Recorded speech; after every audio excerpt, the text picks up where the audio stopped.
Hey everyone, welcome to another edition of What Do You Need to Know to Live in Costa Rica? Today's topic, safety. Again, welcome. My name is Patrick Jager, joined as always by my business partner and good friend, Aaron Bailey. Hey, Aaron. Hello, Patrick. Happy whatever day it is today. How is the weather where you are? It's a little cloudy where I am. It was cloudy earlier. The sun is starting to come out. It's been a little chilly. I put pants on last night and this morning. Was wearing shorts before. Okay, Normally wear thank you. Shorts. Just so we can all preface But that. you know, it's pant and long sleeve weather here in Costa Rica right now. It is, which is weird because it's still right now in the 80s, but there is a weird coolness to it. I can't explain it. Yeah. Maybe it's just the moisture in the air. As we're talking, I'm seeing two deer in my woods going by. Huh. Amazing. Very cute. Amazing. Yeah. Very Okay, cool. we have a topic, but before we get into that topic, what's your overall pitch for today? My overall pitch, let's talk about safety. But before we get into safety, let's talk about liking this video and subscribing to our YouTube channel. It would really help us out, help other people find us, and leave us a comment. Patrick and I love checking the comments every day and seeing and interacting and seeing with who is commenting. So we absolutely enjoy that.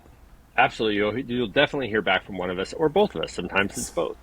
Exactly. Okay, so with that segue, safety. This is something that's been important to you to talk about for a while. It's been important to my mother to talk about, but also myself. And we have, we occasionally get questions into our email, hola@yourpriorita.com. We get comments. We're working with new members and clients, and they're like, so how safe is it?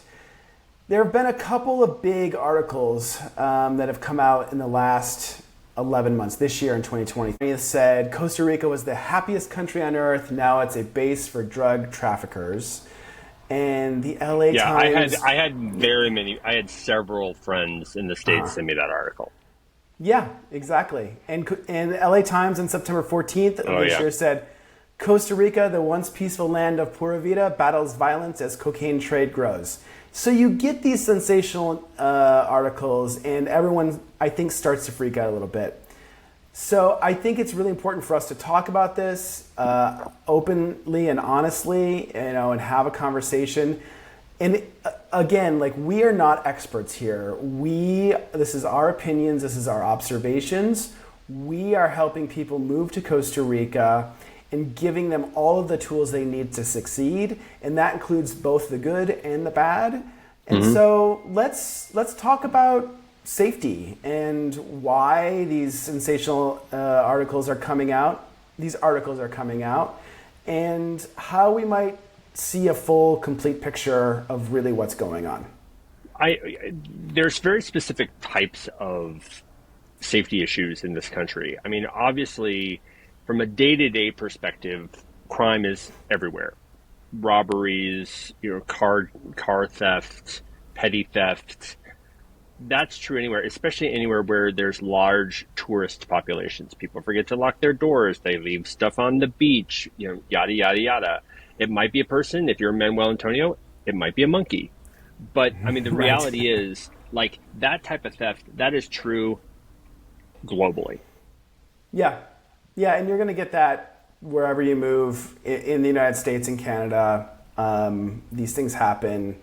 We'll talk a little bit later about some steps you can take to, maybe mitigate your risk. But I think the big thing to start out with is those violent crimes that are making the news.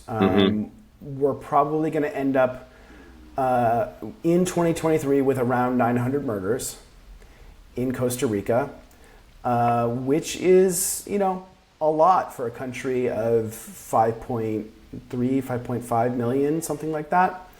The per capita violent crime rate is somewhere in the middle of all US states, just to give you a frame of reference.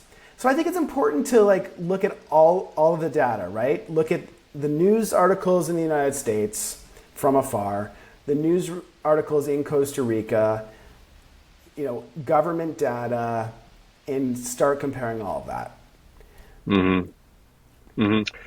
Is it? But it's also, it's not just the fact that yes, there is a level of violent crime, but it's not like it's everywhere. Just like in, you're like you said, in the middle of the United States, if you go in the wrong pocket of any big city, you have a higher chance. If you're in a gang, you have a higher chance. Like there Right. are, I mean, let's spell that out. Like there are certain places and types of persons where this crime is more rampant. Yes, exactly. Both in locations and in population. Out of the approximately 900 deaths that will occur this year due to violent crime, the government is saying two-thirds of that is cartel on cartel violence. So 600 of those crimes are people who are in the drug trade, being murdered. I think it's important to also note that historically Costa Rica has been left out of the drug distribution network. Drugs would go by Costa Rica. They would flow through Costa Rica, but they wouldn't stop. And now the government is seeing an uptick in the drugs stopping in Costa Rica. There have been lots of drug busts this year in the ports. Massive amounts of cocaine that was headed to the United States into Europe has been stopped. And so, this isn't Colombia or Mexico, which has traditionally been affected greatly by drug cartels. Costa Rica is still really low in the drug trade, but it is starting to uptick here a little bit. But I think that there's two prefaces to make there. Number one, a lot of that is, the street drug is when you're walking on the beach, in, it can be anywhere, Tamarindo, Jaco, what have you, and people will be like cocaine, marijuana, like so there's street trade. Again, any tourist city, anywhere, you're going to find that. But Yep. even with what you just said, sorry, I have a bug that's driving me crazy, so I'm squatting a little bit. I apologize. Welcome to Costa Rica. Yeah. Exactly, exactly. I was trying to be subtle. It's not working. But the other thing I would say is, even with the example you said, the buses are in the ports. They're Uh-huh. stopping here, but they're not stopping here to offload all their drugs here. They're stopping here because they need to get from here to here, and to get there, this is a part of the ecosystem. You're not seeing crime in the expat communities. Like I don't see a huge uptick in crime in Atenas, for example. No, no. This is regionalized to very specific regions in Costa Rica, primarily Limon province and city of Limon, and maybe a little bit on the west coast. But for the Yeah. most part, this is really focused in on very specific locations that a vast majority of expats will never set foot in. Well, and just to put it in perspective, we are right now by the U.S. State Department considered a level 2 country, which I believe Yes. is exercise increased caution. France is a level 2. Denmark is a level 2. So again, perspective. We are not trying to say here that there is no crime in Costa Rica, and we are not Right. trying to say here that there's no reason to be concerned. But to alleviate Mrs. Bailey's concerns, uh, Yes. relatively speaking, Costa Rica is still a place that you and I, at least, but for most people, that type of crime is not going to permeate our world. Right. Exactly. Even though the news articles in the U.S. might, make it seem like the crime is everywhere, it's absolutely not. And you've got to really think about that, and not get too, overworked about it. Put it all in perspective. Yeah, I mean, let's talk about like where you live in San Jose versus when you go home to Michigan. Right. Yeah, my city in Michigan, where my parents live, right outside of that city, is one of the worst in the United States for violent crimes. So I feel far more safe here in Costa Rica, even in San Jose, where I live, than I do oftentimes in Michigan. Honestly, in Michigan, I feel pretty safe. But I think it's all about perspective. Totally. I walk extensively in San Jose. I know which neighborhoods to go to and which neighborhoods to stay away from, especially at night. Sometimes when I'm going out at night to a late dinner or to a club, I take Uber instead of driving there myself because I want someone else to deal with the driving. I don't want to park my car. You get used to it. You know where you're going. And most expats aren't living in San Jose either. They're living where you live in Atenas or at the beach or in the mountains or somewhere else. So I think, I'm probably more exposed than most North American residents who live here in Costa Rica.